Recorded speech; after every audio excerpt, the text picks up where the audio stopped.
Il y a 76 ans, l'armée française faisait feu à Dakar sur des tirailleurs sénégalais, réclamant leur solde au sortir de la Seconde Guerre mondiale. Le corps des tirailleurs formé de soldats de colonies françaises d'Afrique comprenait notamment des Sénégalais, des Soudanais, actuels Maliens, des Voltaïques Burkinabés et des Ivoiriens.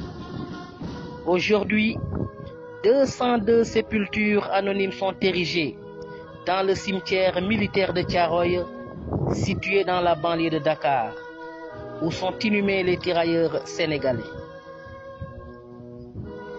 Tués dans la nuit du 30 novembre au 1er décembre 1944, selon une version officielle.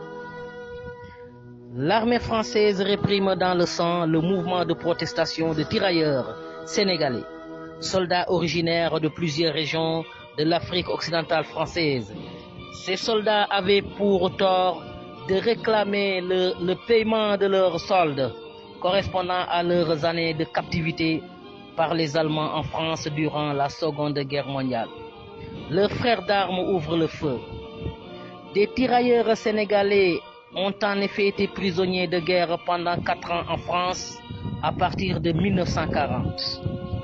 Après la libération, ces militaires rentrent à Dakar en novembre 1944.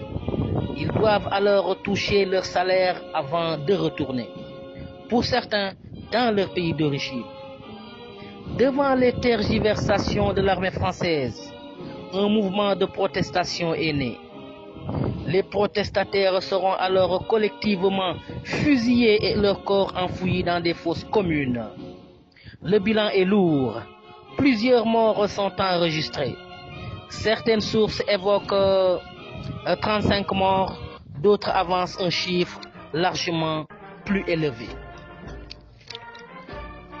70 ans après ce sinistre événement, le président français François Hollande, en visite officielle au Sénégal, a rendu hommage aux tirailleurs sénégalais dans un discours prononcé le 30 novembre 2014 au cimetière de Thiaroye. Il a marqué son refus de poursuivre un déni officiel de plusieurs décennies et a salué la mémoire d'hommes qui portaient l'uniforme français et sur lesquels les Français avaient retourné leurs fusils. Merci de votre aimable attention. Il y a 76 ans,